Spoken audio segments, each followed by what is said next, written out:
Hi everyone, I'm Lisa McConnell, an independent designer with Chalk Couture, and I'm here to talk with you about cleaning your transfers. So a lot of times people are a little bit unsure of the process, or they may be skipping an important step. So I'm just going to give you a step-by-step tutorial on how to clean your transfers after you have applied chalk or ink to them. So we're going to switch to the overhead camera so you can watch as I do this. I actually have not chalked on this particular board, but I did use this on a different project. So I'm just going to show you how we clean it. So to clean your transfers, you need water, no soap, just water. And this can be tap water. It can be warm, lukewarm, or cold, but I think lukewarm kind of works the best. You also want to use a sponge. This is actually one of Chalk Couture's sponges, and notice how you see the little knobs on there. They work really well to get into the transfer, but this is not a sponge with any type of cleanser in it. So a lot of times people ask if it is a magic eraser sponge, and it is not. The last thing that you'll need are some sort of disinfecting wipes. I've got Clorox here, but I've also used Lysol. You can use any store brand, whatever. So what you're going to want to do is wet your eraser, and then you're literally just going to rub the eraser onto your transfer. You don't have to use a little bucket like this. Some people just put them in their kitchen sink. Sometimes the really big ones, people talk about putting them in their shower. Sometimes people, I saw this recently and thought this was kind of a cool idea, that they use their kitchen sink and they put a baking grid.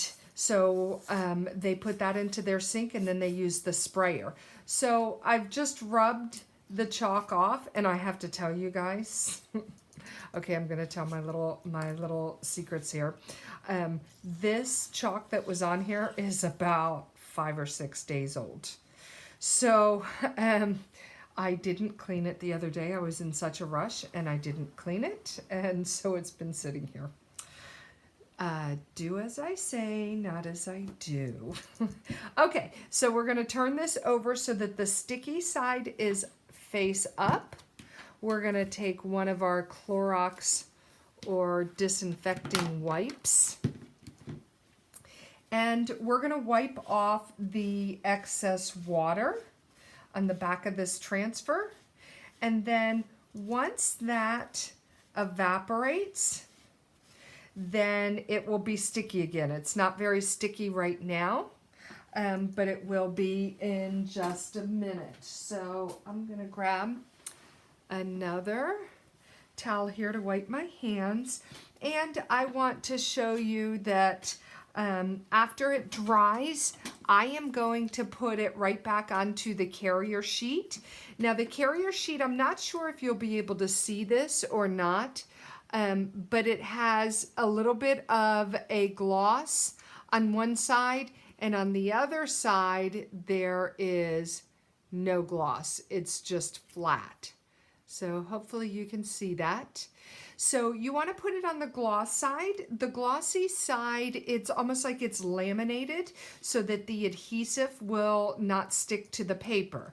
So a little helpful hint is sometimes people will put on the back either an X to mark that that's not the side that you want to put the transfer on, or sometimes people put what the transfer is.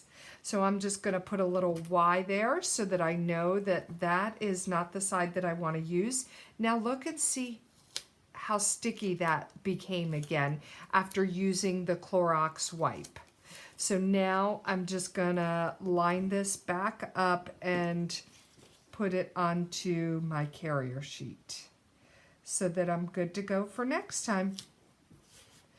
Okay, rubbing out any of the bubbles. So that's how you clean a transfer. You do want to make sure that you don't leave your transfers in the water.